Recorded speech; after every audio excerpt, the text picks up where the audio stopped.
இந்த வீடியோல பொது தமிழ்ல இருந்து மிக முக்கியமான வினாக்கள்லாம் பார்க்கலாம். நீங்க இன்னும் சேனலை சப்ஸ்கிரைப் பண்ணல அப்படின்னா சப்ஸ்கிரைப் பண்ணிக்கோங்க. கூடவே பக்கத்துல இருக்க பெல் ஐகானையும் கிளிக். முதல் கேள்வி, சிலப்பதிகாரத்தில் உள்ள அரங்கேற்று காதை கூறும் ஆடல்களின் எண்ணிக்கை? ஆன்சர் 11. சிலப்பதிகாரத்துல 11 வகையான ஆடல்கள் மற்றும் 8 வகையான கூத்துக்கள் இந்த காதையில் இடம்பெற்றுள்ளது. இரண்டாவது கேள்வி, என்னால் பாடம் படிக்கப்பட்டது என்பது எவ்வகை வாக்கியம்? ஆன்சர் செயபாட்டு வினை வாக்கியம். இந்த வாக்கியங்கள் தொடர்பாக நமக்கு ரிப்பீட்டடாக எக்ஸாமில் கொஷின் கேட்பாங்க. ஸோ இந்த 4 வகையான வாக்கியங்கள் எந்த மாதிரியெல்லாம் வரும் அப்படின்றத பார்த்துக்கோங்க. என்னால் பாடம் படிக்கப்பட்டது என்பது செயபாட்டு வினை வாக்கியம். மூன்றாவது கேள்வி, திருவேங்கட அந்தாதி நூலின் ஆசிரியர் யார்? திருவேங்கட அந்தாதி நூலின் ஆசிரியர் பிள்ளை பெருமாள் ஐயங்கார். நான்காவது கேள்வி, மறப்பது என்பதன் இலக்கண குறிப்பு என்ன? ஆன்சர் தொழிற்பெயர். மறப்பது என்பதன் இலக்கண குறிப்பு தொழிற்பெயர். ஐந்தாவது கேள்வி, உள்ளங்கை நெல்லிக்கனி போல என்ற உவமை தொடருக்கான சரியான பொருளை கூறுக. ஆன்சர் தெளிவு. உள்ளங்கை நெல்லிக்கனி போல என்பதன் பொருள் தெளிவு. ஆறாவது கேள்வி, பொருளின் அடிப்படையில் பொருத்துக. கழல். கழல் என்பதன் பொருள் திருவடி. பதி ஊர். போதன் பிரமன். மாயவன் திருமால். ஏழாவது கேள்வி, குழவி மருங்கினும் கிழவதாகும் என கூறும் நூல் எது? Repeated question. ஆன்சர் தொல்காப்பியம். குழவி மருங்கினும் கிழவதாகும் என கூறும் நூல் தொல்காப்பியம். எட்டாவது கேள்வி, பொருந்தாததை கண்டறி. இதெல்லாமே என்னன்னு பார்த்தீங்கன்னா பிள்ளை தமிழுடைய பருவங்கள். வருகை 15ஆம் மாதம், காப்பு 3ஆம் மாதம், சப்பானி 9ஆம் மாதம், தாள் 7ஆம் மாதம். இவற்றுள் பொருந்தாதது எதுன்னு பார்த்தீங்கன்னா வருகை. இது 13ஆம் மாதத்தில் நிகழக்கூடியது. 9வது கேள்வி, கொல்லும் குடக குவடூடறு திழிய என்ற தொடரில் குவடு என்பதன் பொருள் என்ன? குவடு என்பதன் பொருள் மலை. அடுத்து 10வது கேள்வி, ஜெயங்கொண்டார் பிறந்த ஊர் எது? ஜெயங்கொண்டார் பிறந்த ஊர் திருவாரூர் மாவட்டத்தில் உள்ள தீபங்குடி. 11வது கேள்வி, பொறுத்துக. சேரர்களுக்கான பூ பனம்பூ. பாண்டியருடையது வேப்பம்பூ. சோழர்களுடையது அத்திப்பூ. 12வது கேள்வி, சேர்ந்த புறவின் நிறைதன் திருமேனி என்ற வரிகள் இடம்பெற்றுள்ள நூல் எது? ஆன்சர் முத்தொள்ளாயிரம். சேர்ந்த புறவின் நிறைதன் திருமேனி என்ற வரிகள் இடம்பெற்றுள்ள நூல் முத்தொள்ளாயிரம். 13வது கேள்வி, அகநானூற்றில் தலைவி தலைவனுக்கு அனுப்பிய தூது பொருள் இவற்றுள் எது? ஆன்சர் நண்டு. இதுவும் ரிப்பீட்டட் கொஷின். அகநானூற்றில் தலைவி தலைவனுக்காக அனுப்பிய தூது பொருள் நண்டு.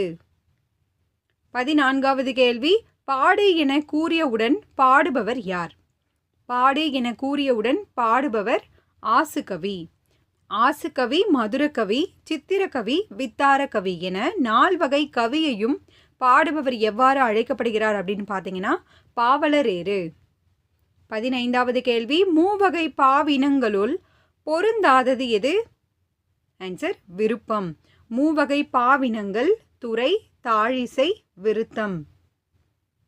16வது கேள்வி, தேம்பாவணி நூல் கீழ்கண்ட எதனை பற்றி கூறுகிறது? ஆன்சர் துறவரம். தேம்பாவணி நூல் கீழ்கண்ட எதனை பற்றி கூறுகிறது? துறவரம். அடுத்து, ஒழுங்குமுறையில் தொகுக்கப்பட்ட ஒரே தொகை நூல் எது? மிக முக்கியமான கேள்வி. ஆன்சர் அகநானூறு. ஒழுங்குமுறையில் தொகுக்கப்பட்ட ஒரே தொகை நூல் அகநானூறு. 18வது கேள்வி, உற்றுழி உதவியும் ஒரு பொருள் கொடுத்தும் பிற்றை நிலை முனியாது கற்றல் நன்றே என கூறுவது? புறநானூற்றின் அடிகள். இந்த வரிகள் யாருடையது அப்படின்ற கேள்வியும் கேட்டிருக்காங்க. ஆன்சர் ஆரியப்படை கடந்த நெடுஞ்செழியன். 19வது கேள்வி, இவற்றுள் பிரமிழ் என்ற பெயரால் அழைக்கப்படுபவர் யார்? ஆன்சர் தருமு சிவராமு. தருமு சிவராமுவுடைய வேறு பெயர் பிரமிழ். இவர் இலங்கையில் உள்ள திரிகோணமலையில் பிறந்தவர். இந்த கொஷின் பார்த்தீங்கன்னா இலங்கையில் பிறந்த நபர்களில் தவறான நபர் யார் அப்படின்ற கேள்வி ப்ரீவியஸ் இயர் கொஷின் பேப்பரில் கேட்டிருக்காங்க. ஸோ இது பார்த்துக்கோங்க ஃப்ரெண்ட்ஸ். 20வது கேள்வி ஆகாயத்திற்கு அடுத்த வீடு என்ற நூலுக்காக மு. மேத்தா சாகித்ய அகாடமி விருது பெற்ற ஆண்டு எது? ஆன்சர் 2006ஆம் ஆண்டு. ஆகாயத்திற்கு அடுத்த வீடு யாருடையது? மு. மேத்தா. 21வது கேள்வி பிரித்தெழுதுக. மத்தளம். சரியான பிரிப்பு முறை மத்து கூட்டல் தளம். மத்தளம் மத்து கூட்டல் தளம். 22வது கேள்வி கல்யாண்ஜி என்பது யாருடைய வேறு பெயர்? ஆன்சர் வண்ணதாசன். கல்யாண்ஜி என்ற பெயரில் அழைக்கப்படுபவர் வண்ணதாசன். இவருடைய இயற்பெயர் எஸ். கல்யாண சுந்தரம். 23வது கேள்வி கந்தர்வ தேவம் என்று அழைக்கப்படும் கலை இவற்றுள் எது? ஆன்சர் இசைக்கலை. கந்தர்வ தேவம் என்று அழைக்கப்படுவது இசைக்கலை. 24வது கேள்வி தமிழர்கள் போர் துணையாக கொண்ட கருவிகளுள் முதன்மையானது இவற்றுள் எது? ஆன்சர் முரசு. தமிழர்கள் போர் துணையாக கொண்ட கருவிகளுள் முதன்மையானது முரசு. 25வது கேள்வி தமிழிசை இயக்கத்தின் தந்தை யார்? Most repeated question. Answer Abraham பண்டிதர்.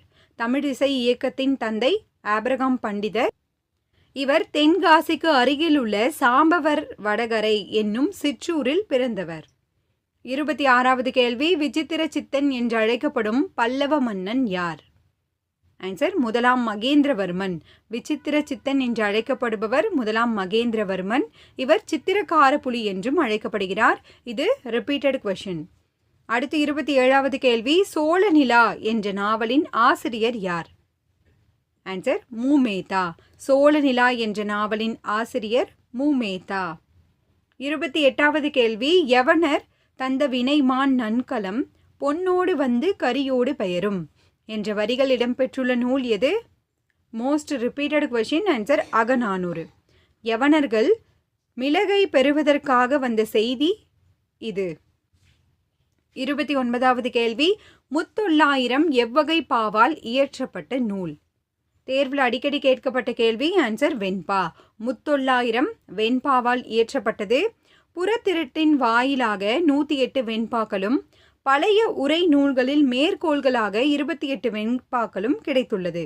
ஸோ இதுவும் இந்த எண்ணிக்கையும் நமக்கு கேட்டிருக்காங்க ஃப்ரெண்ட்ஸ், பார்த்துக்கோங்க. 30வது கேள்வி பரணி இலக்கியங்களுள் தமிழில் தோன்றிய முதல் நூல் எது? ஆன்சர் கலிங்கத்து பரணி. பரணி இலக்கியங்களுள் தமிழில் தோன்றிய முதல் நூல் எது? கலிங்கத்து பரணி. ஓகே ஃப்ரெண்ட்ஸ், இது வரைக்கும் பார்த்த கேள்விகள்லேருந்து உங்களுக்கான ஒரு கேள்வி. ஒழுங்குமுறையில் தொகுக்கப்பட்ட ஒரே தொகை நூல் எது?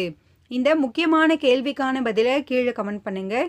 இந்த வீடியோ உங்களுக்கு பயனுள்ளதாக இருக்குது அப்படின்னு நினச்சிங்கன்னா மறக்காமல் லைக் பண்ணி சப்போர்ட் பண்ணுங்கள் ஃப்ரெண்ட்ஸ். தேங்க்யூ.